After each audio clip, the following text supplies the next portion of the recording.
Flosstube, it's Arlene here. It is Friday, February 3rd, 2023. It's been since the very end of December when I was here, so I can say Happy New Year. I hope all is well. If you are new to me, thank you so much for stopping by. I appreciate it. If you are a returnee, thank you so much for stopping by. We all know the drill, the likes and the comments and all that help with the YouTube algorithms, and I would always love to see people here. So anything you could do to help me out would be awesome. I am fighting with this is the sun. I have a skylight that's like right above me. And during this time of year, the sun kind of crosses over here. And but I don't think it's not going to hit my eyes as I keep talking, but we can all watch. I don't know how long this video will be, but you already know that. We'll see how the sun changes. You may notice, I can't figure out the sides. That's a needlework piece, and I usually have a few things on top of this shelf that are actually laying flat right now because of the sun. And actually during the month or two that I need to, I just have a piece of fabric that covers that needlework just to protect it from the sun. But I took it off just because it looked funny in the background here. Anyway, welcome. If you are not aware, I am a designer. I go by Works by ABC. You can find my stuff on Etsy, link below. And Nashville is coming up. I will be exhibiting at Nashville. This is my second year. So much easier to do it the second time around. You know the things that you've learned from the previous year, and you hopefully improve upon the things that needed a little bit more effort or attention or things to change. So a lot of my stitching world in these last couple of months, and especially these last few weeks and the upcoming weeks, are totally focused on all things related to Nashville. If you're not familiar with Nashville, it is a once a year in-person wholesale market. Designers and thread companies and fabric companies, majority designers, come to exhibit, and store owners come and purchase. And it's a cash and carry market, so the store owners go home and within a couple of days have brand new things priced and ready to go. And we'll talk about it more. So I was realizing in terms of timing, I want to do a Nashville reveal video about mid-February, about 2 weeks before Nashville, which is to say in a couple weeks. And I'm like, but then it's been so long since I've done a video. And then I was like, but I have a few other things to share. So I thought I'd do a video today, beginning of February. And hopefully you remember me and come back in a couple weeks when there will be a Nashville reveal video. But a couple things to talk about Nashville right now. Number one, if you have not seen on Instagram, there is a wonderful collaboration that's going on for Nashville. Hold on, I'm trying to make this look well. It's not going to look pretty. It's a little messy, but that's okay. So there is a tea time. Hold on. Treenway Silks is sponsoring a tea time collaboration. X Stitch the Rainbow. I'll put all the relative links and hashtags and things below. Simply put, there are 25 designers that have all been given the same 4 colors of Treenway silks. And sorry, these are a little messy, but they've been well used in the last few weeks as I've been stitching. This one is so beautiful, and it's hard to see on the. It's like gray, silvery, a little bit of lavender to it. Oh, and it has a name, and it's the name on here. Sterling Silver. The others, I think, are just numbered as their colors. So all 25 designers are using these same 4 threads, and only these 4 threads, 60 by 60 size limit. And it's just an amazing display of creativity. The theme this time around is tea time. Like TEAE time, and a number of designers have started doing some sneak peeks. I've seen a few finished ones. It'll be wonderful to see what variety has come from it. If you're not familiar, this collaboration, this idea, X Stitch the Rainbow collaboration, was also done in August for the Needlework Expo, and the theme then was Autumn Garden. So this will be exciting to see what comes out. So I've got threads all over the place. So be on the lookout for this. If you don't already, follow the various hashtags and accounts that I'll put down below. There is a large Facebook group that is about like a SAL, so lots of things are being posted there. And after market, well, all the designers will be releasing their design on March 3rd, which is to say the beginning of market. Many of them will be attending market, but not all. So some will have other ways of releasing them on their own websites and so on. To get all that information, again, I'll put links below. Let's just do it that way. So excited for this. And also just because I was trying to clear off space to get this set up for, here's a little sneak peek that I wasn't even intending to do. This is the color palette for one of my designs. This was sitting up here and I need to dismantle it and put the baggies into my DMC collection. So you will see in this little sneak peek, there's a number of reds and yellows. The other colors are a little bit more minor, shall we say.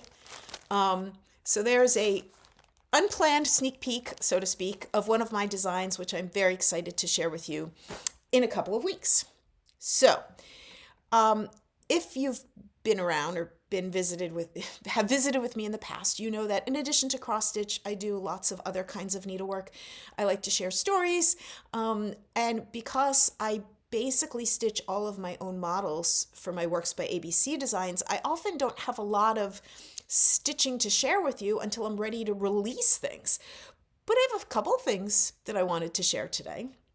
Number one, at Nashville, there is a cookbook that is put out by Needlework Retailer.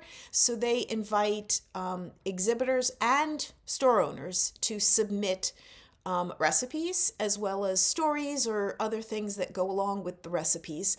And this year I submitted something that just to kind of like recognize we all have a little I'm not a cook. I don't have a big repertoire, but I do have a couple of recipes from my mom that I thought let me include this. In addition to that, some designers also offer a freebie design for that cookbook. And this year I decided, hey, why not? So a little geometric design that I was playing with. And so this was, I can't even remember what the origin was, why I started doing this. And then I was like, you know what? Let me just stitch this up and make it offer it in the cookbook for a freebie. Now, I should say this. I think I know that they maybe can't always accept everything if they don't have pages, but I haven't heard otherwise. This should be in the cookbook. If you, your store owners who attend Nashville should be able to have copies of the cookbook. They can sell it to you. Anyway, this is just a little freebie that I stitched up using sulky thread. Yes, a little scrap of fabric that sort of one of those little mystery fabrics that I will never use for a design because I couldn't even identify what it was. I just like that. But I think really where I was going with it was for another reason. So I stitched it much smaller and made a necklace. I was going to put this on, but I'm like, I need to hold it. Oops. So same design. I think this is a 28 count over 2. It's either 28 or 32, nothing more than that, over 2. This is stitched on 56 count over 2, which is to say it's like stitching on 28 count over 1. I have done necklaces where I'm stitching 56 count over 1. The size of this is such that I didn't need to go that small. And I was even sort of thinking, I don't need to go that small. When I posted on Instagram, some folks had asked me about the pendant piece. I got this at Fire Mountain Gems. And I don't know if I got the chain through them. I might have picked up the chain like at Michael's or one of those stores. It is interesting, just a little interesting fact. If you have access to 56 count Zweigart, which is what I've used, I have just observed in the little bits, like little things that I've stitched on it, it's not a, what do you call it? Like a perfect 56 by 56. This is absolutely a square design. I mean, if you look at that, it is, I don't know how many stitches by how many stitches, but 25 by 25 or whatever. It's clearly a square. When you look at this, especially since the pendant is very much a square, you can see that there's more margin on the left than on the top and bottom, and I did my best in terms of mounting it. And it is something I've noticed in the other necklaces that I've stitched with the 56 count. Just just fascinating to me. If anyone has stitched on 56 count, over 2, over 1, whatever, something larger than something like this, I'd be curious to know your experiences. I know there are some fabrics out there, particularly some folks who stitch like reproduction samplers, and I don't know what company does it, but they call their fabric something like 40/42. I don't know the numbers, where they're directly saying it's 40 threads in this direction, 42 threads in this direction. I mean, that's historically, some of these little girls centuries ago, that's the fabric they had to stitch on. Anyway, just my little observation about 56 count. So the little chart for this is going to be in the Nashville Cookbook. And then I was doing this fun little experiment, and I was, in preparation for doing Flosstube today, I was thinking, you know what, I might just get this on a piece of paper and offer it as a freebie in my room. So when stores come in, they can take, I'll have the chart on a piece of paper and give them permission to reproduce it for their store to offer to their customers. So, story time. If you've been here before, I like to tell a story. Last year at Nashville, Sulky, which many of us have gotten familiar with, Sulky Petite Cottons, which is a 12-weight thread that Sulky began marketing to cross-stitchers. I guess it's been around for a while, but a few years back, started marketing to cross-stitchers, started selling it in a smaller spool than, let's say, a quilter might be interested in, and recognizing that its thickness was about 1.5 to 2 strands of DMC. So it makes it so that you could stitch like on a 28 count and get better coverage than or make it easy to only have 1 strand, but get pretty decent coverage. Some people love the Sulky. Some people, like myself, have the whole little box container of them. I've done some projects with them. I have a big, so to speak, project that'll be one of my Nashville releases, and I'm looking forward to sharing with you. Last year at Nashville, I think they had an ad. I wanted to make sure I visited the thread company rooms when I got a chance, just to kind of make connections as a designer. And I had seen them Sulky, advertising this thread they called Filane. And if I showed it to you, it wouldn't, I meant to have it out. It looks like a spool of Sulky, of the Sulky cotton. It's this like slightly fuzzy to it. And I forget, it's probably some sort of like polyester cotton blend. I'd have to look at it. But what it's really meant for, stitching just like you would anything else. But if you then take like a little wire brush or something and kind of go over it, it fuzzes up. The easiest example is a Santa's beard. And I know some people use the Rainbow Gallery thread that I think is even called Santa's beard. But I was just sort of thinking to myself, well, how else could it be used besides a Santa's beard? And it's been in the back of my mind since last spring. So I stitched up a little flower, or I was planning out, let me stitch up this little flower. And then I got a little silly about it. I'm like, well, I love these Filane threads that purple and green. It would be helpful if I compared it to something. And then I ended up having 8 of them. So this is my little thread experimentation. The colors are not identical. Okay, that's impossible to do. But the whole idea started with Filane. And can you see a little bit of fuzziness to it? There maybe. Is a flower necessarily the kind of thing that would have fuzz to it? I just keep thinking in the back of my mind, how could I use this in some unique and special way? So I'd stitched this up, and I forget what order, how it all came about, but here we go. So I stitched the same flower in a DMC. It was in the Sulky that very much matched the Filane colors. I went to weeks. I couldn't find as exact as I was going to be, but this was a decent close weeks. There's the Filane. Cosmo. I talked about Cosmo a couple months ago. They were gracious enough to offer me, as well as a number of other designers, a set. I'm working on designing some stuff with them, with the Cosmo threads. They are beautiful to stitch with. They're cotton. They're cotton stranded 400 something, very similar to DMC, and hopefully a fun new addition to our stitching world. Gast, Gentle Arts. Again, the over dyes are hard to kind of get a match. The Gast that I chose, you could see very much as an over dye variegated. I don't know if the Weeks isn't as variegated. Etoile, where am I? I have spoken about Etoile in the past, that I love this sparkle thread. And I especially love its relative easy access. At least in my area, Michael's, big box store Michael's carries it. And I know there are some stitchers that are limited to where they can get their supplies. And so Etoile has the potential of being a sort of specialty thread that has a little bit more access for those who either don't live near an LNS or simply just don't shop online in that way. And then, of course, Anchor. Sorry, I shouldn't say of course.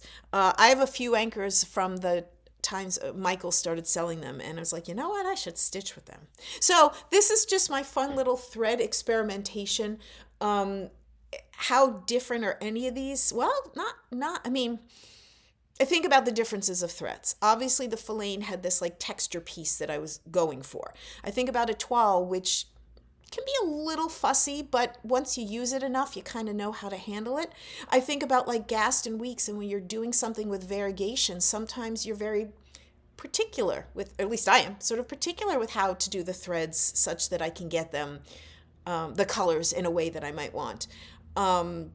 Anyway, I think it's fun to do things like this, and I just might turn this into a little freebie that I'll have in my room at Nashville.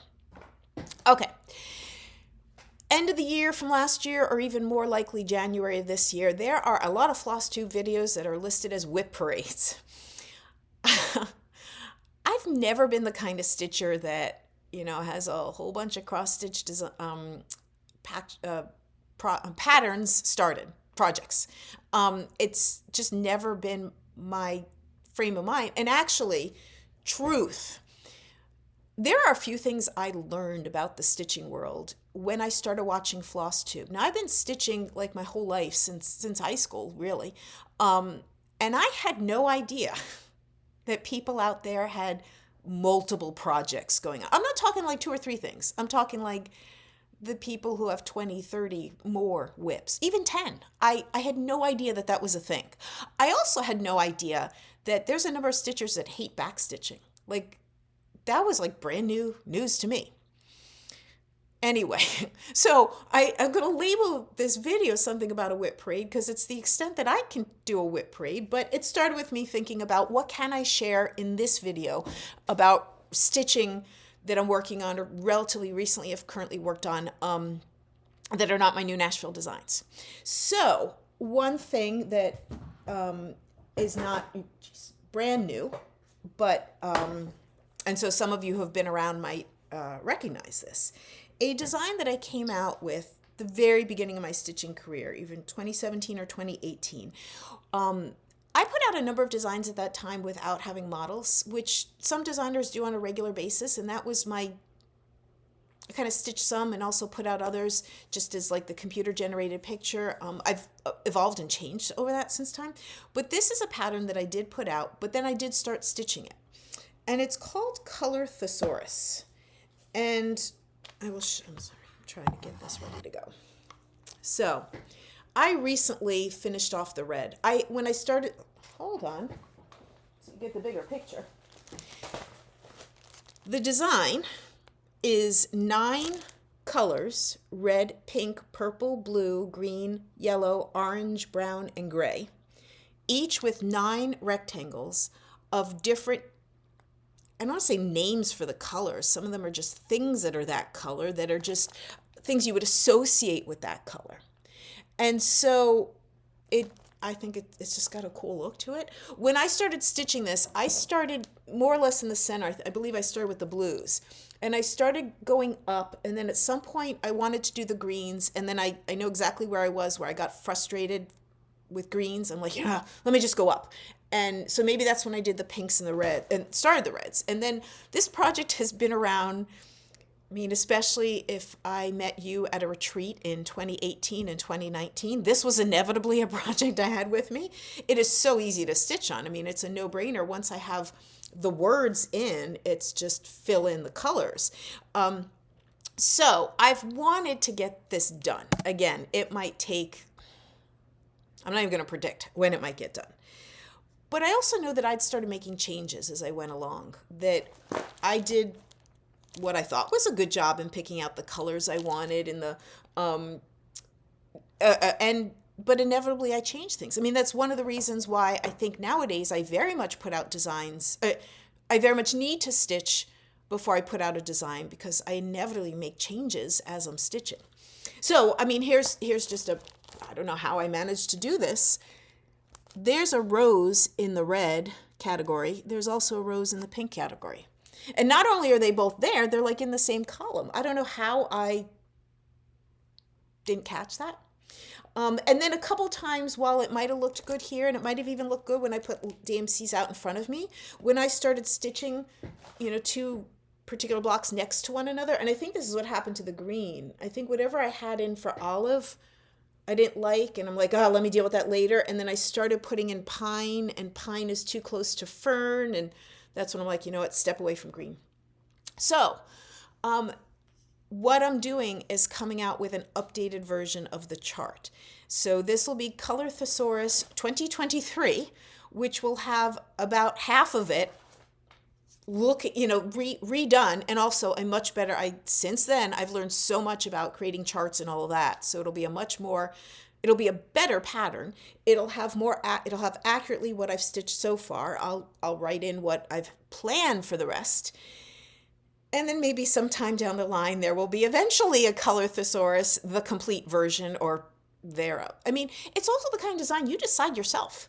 If you don't think that color represents navy to you or lime to you, do something else. It's great for just like your stash of DMCs. I mean, each of these blocks takes so few, I forget how many, doesn't matter. So I have been stitching up Color Thesaurus, particularly to finish off the reds. This is, as of this moment, as of this recording, is not in my Etsy store. I took it down when I decided I needed to kind of come up with the 2023 version. As soon as I have it ready to go, I will relist it on my Etsy store. I'll also have it available at Nashville for stores to purchase there. And when I have it relisted, hopefully within a week or so, I will put links down below so you can go purchase it. So if you're watching this video now and you want to get this pattern and it's not linked below, come back in a few days, and I'll probably post to my Instagram when I have that ready to go. So that's been a cross-stitch project I've been working on. I also, in my last video, I think it was my last video, I started sharing some of the things that I wished I could get to in terms of stitching, very much focused on my Nashville release designs. But I did, in a good pause moment, decided, you know what, I do want to pick up one of those things. And one of the things I shared with you was a painted canvas. So needlepoint, or the word needlepoint, could have so many different meanings to different people. I would say traditionally, when you hear the word needlepoint, you're talking about canvas, and it can be like blank canvas that you're just stitching tent stitch. It could be there's colors already printed or painted, and you're just filling in a color block, and you could do it with plain tent stitch, half a cross stitch, or there's a whole world of specialty stitches. There's also a whole world of really unique threads to use. I had purchased this painted canvas literally 9 years ago. I think the receipt was in the container, for a number of reasons. It's the only painted canvas I've ever bought. They're expensive. There are some people that this is their thing, and they make it work for them. There's just something about this that really touched me at the time that I'd seen it, and I kept seeing it multiple places. And I should have, let's see if this will work. I finally started it. When I bought it not just the canvas, but also a stitch guide and a thread kit, meaning you can just buy a plain canvas and you could decide on your own what threads, what stitches. You can also get a expert to tell you use these stitches in these locations, and a store that puts together the threads that designer artist suggests you use. And at the time I had done that. And so I had this thread kit this was not an inexpensive purchase that I made.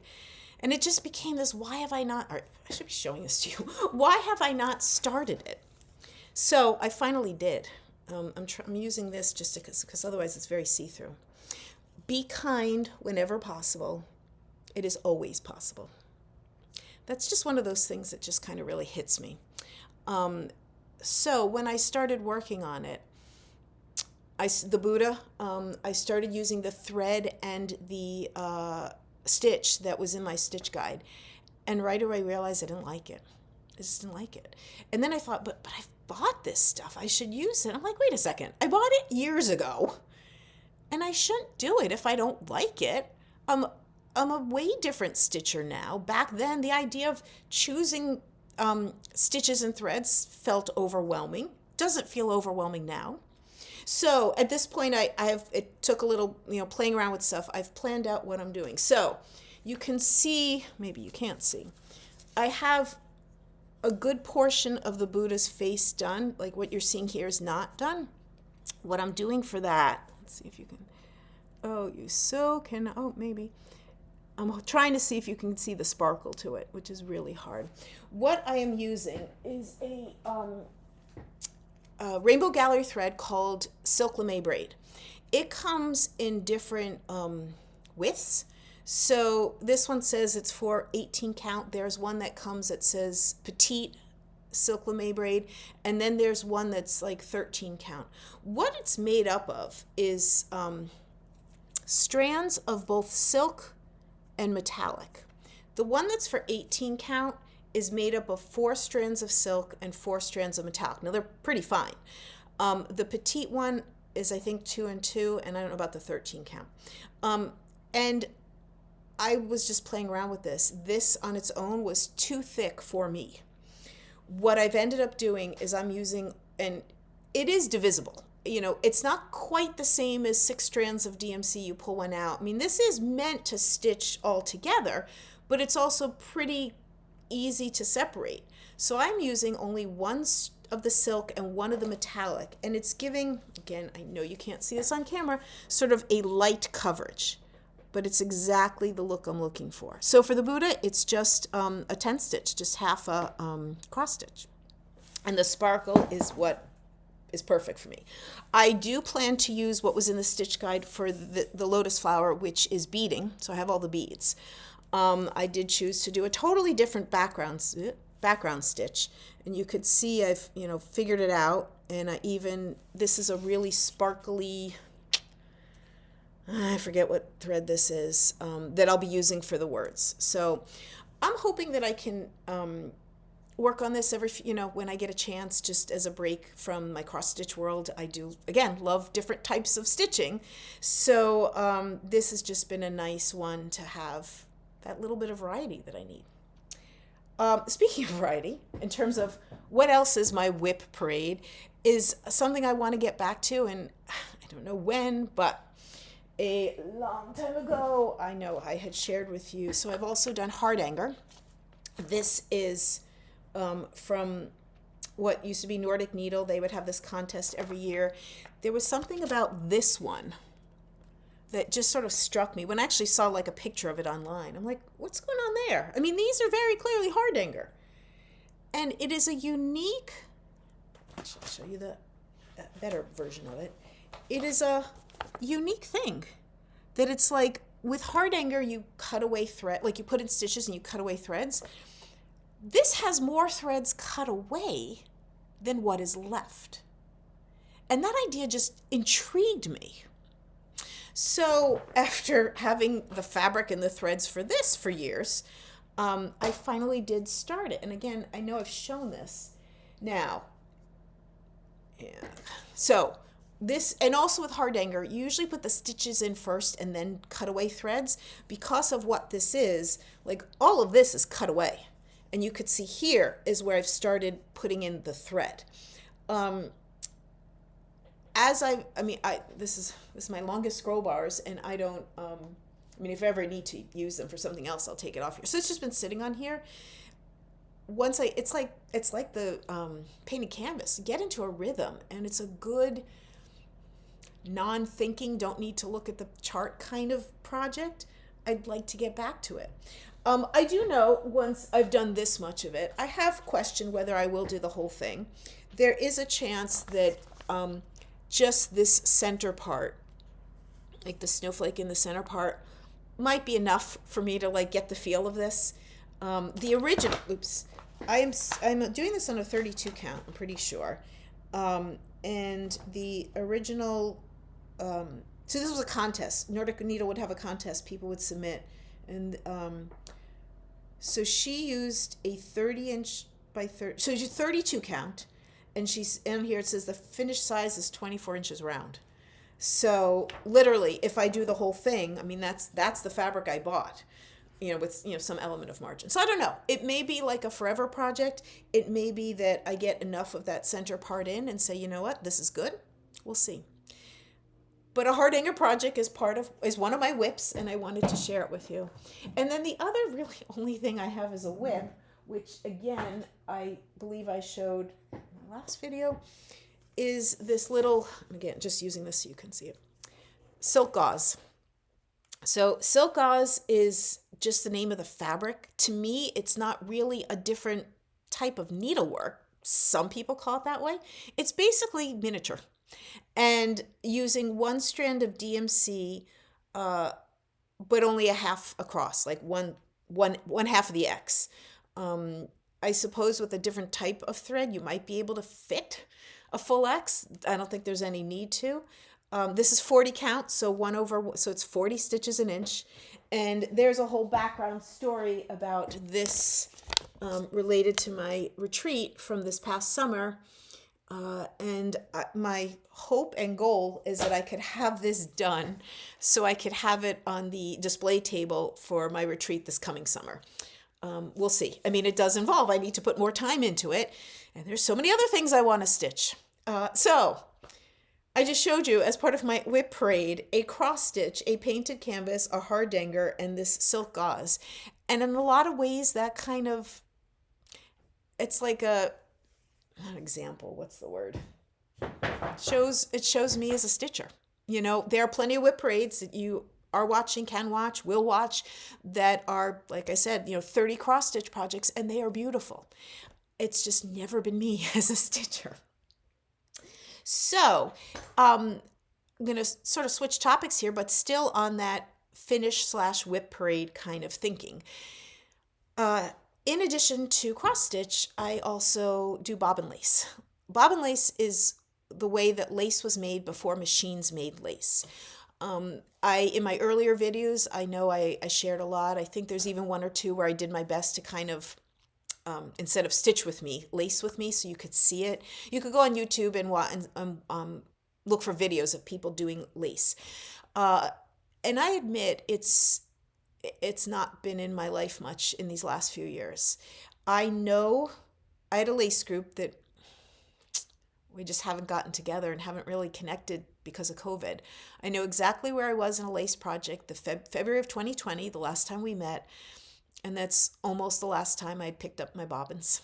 And I believe in my video, I started talking about how I really wanted to get back to it, that I was finally feeling the desire to get back to it. And I'm happy to report that I did.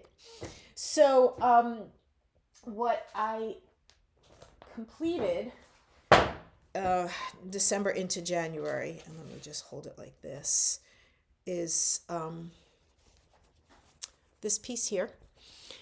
You often get the question, well, what is it? What are you going to do with it? Well, right now it's just sitting like in a portfolio art book. It could be a bookmark. And it is, if you are a bobbin lacer and want to know, this came from Jenny Brandeis, is the designer. This was a freebie that she offers, which is very kind. And I loved it. Had a good working diagram. It was exactly what I wanted. And so she calls it Sweetness Bookmark. it used 30 pairs of bobbins. And if that kind of, what do you mean 30 pairs of bobbins? I have show and tell for you in a moment. So this is my finish from my bobbin lace world. And I'm so glad that I did this, because the other option was to pick up, I had two projects on two different pillows. And one of them was just so barely started. It was literally from February 2020 that let me just show you. On one of my pillows is the beginning of this project. And literally, it needs to be done in 3 stages. So you need to do the circle here, the filling of this, and then this whole other part. So obviously the whole other part's going to take the majority. I had just done this circle when I kind of lost my, I guess if you do lace bug, stitchy bug, lace bug. And so just that circle is sitting on a pillow, and that's easy enough for me to take off, put somewhere. And if I did want to come back to that project, it's going to be fairly easy for me to kind of reattach it and go from there. Then, now that I'm thinking about it, what I'm about to show probably is the last piece, or the last attempts at bobbin lace during COVID, for lack of better words. That pattern was not calling me, but I had wanted to do something and found a pattern on, I got tons of lace books. Nothing sticks with you. So I'm pretty sure I found this on Etsy. And it's, there's 4 of them. I don't know why I wish she had just done one big picture. They're identical. They're just kind of rotated, but so it's this, I think, pretty cool looking design. So, and this, just so you know, so you get this idea in your head, 57 pairs of bobbins. What does that mean? Well, I'm going to show you. At least I'm going to do the best to show you. So, I don't want to tilt it too much because these are staying put, okay?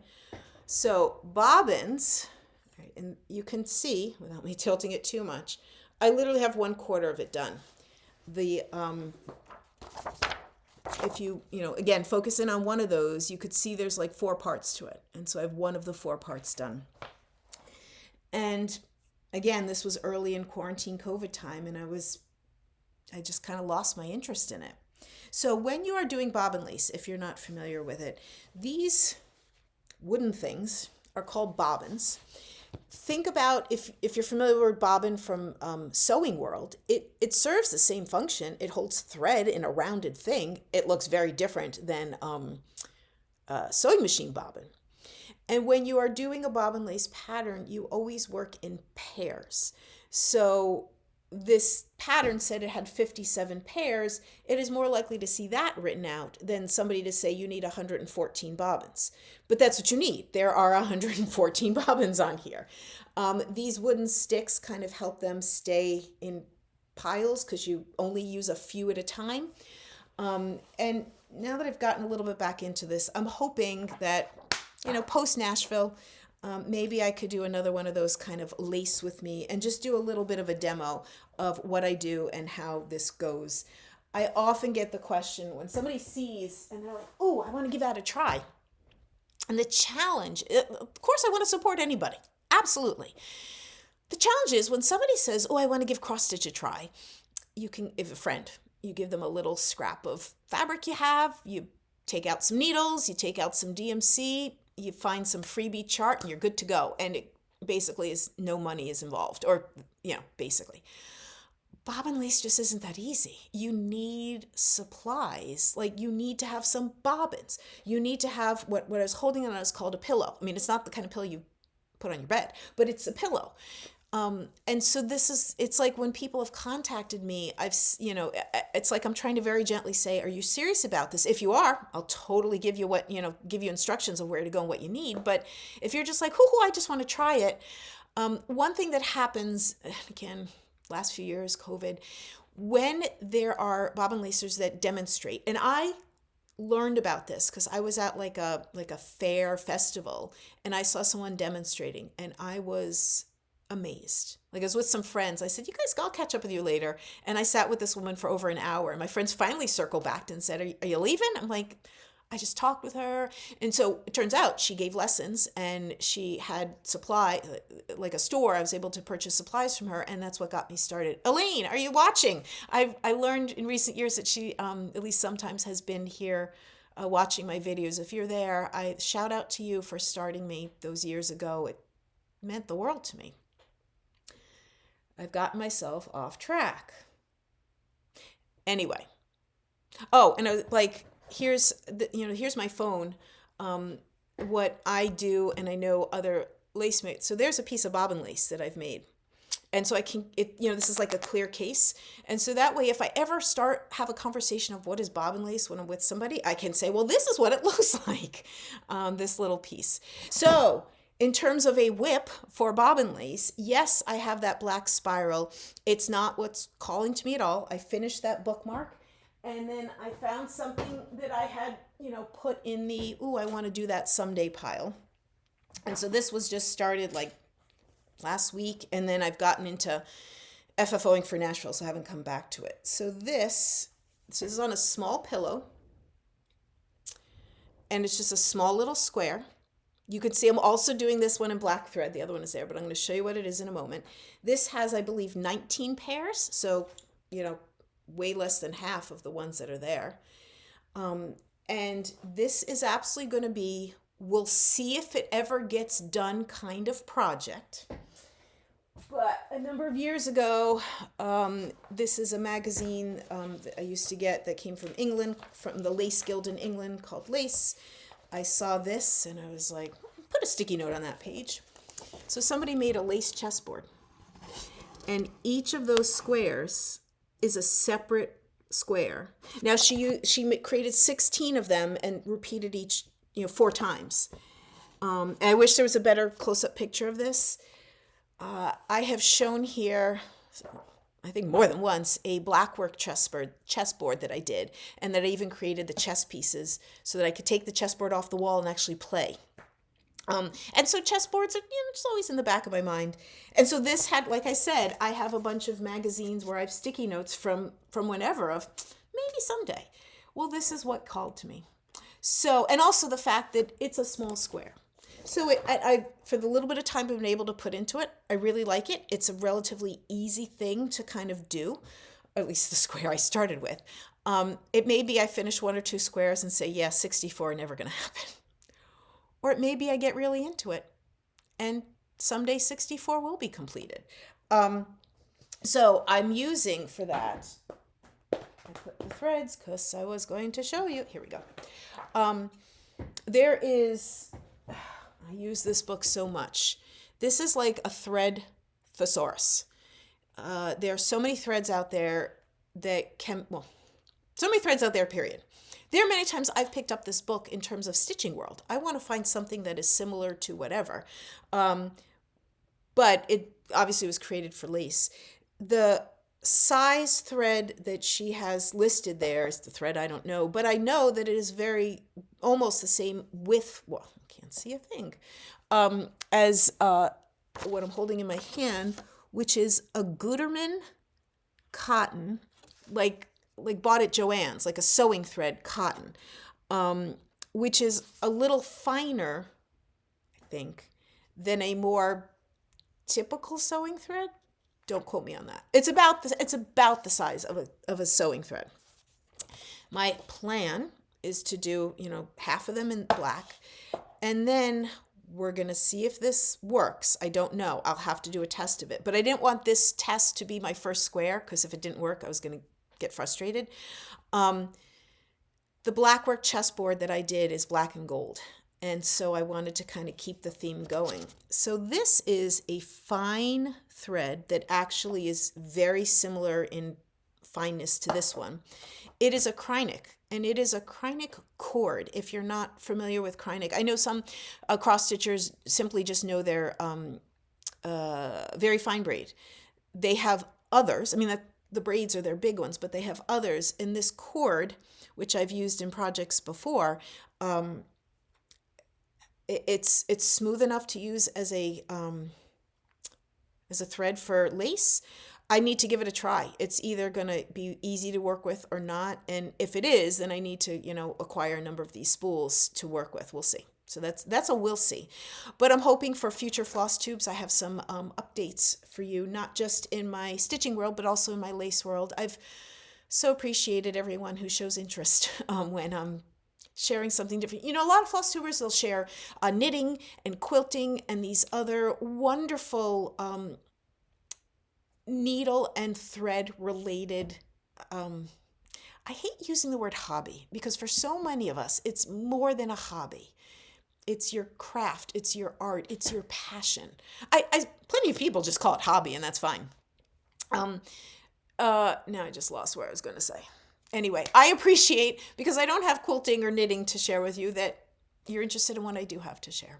So thank you so much for hanging around with me today. I truly love this community. I wish I delved in a little bit more than I currently have the time for. I'm a teacher. I'm teaching in a few different capacities this year, and so I have this very odd schedule. But one half of my life is my teaching world and education and working with kids, and the other half of my life is stitching and lace and threads and the creative side. And I think we all need that balance between whatever and the creative side, whatever you want to call it. So thank you so much for hanging out with me. Appreciate your interest and your care. And like I said, I plan to be back in a couple weeks with my Nashville releases, and I hope you'll stop by again soon. Take care. Bye.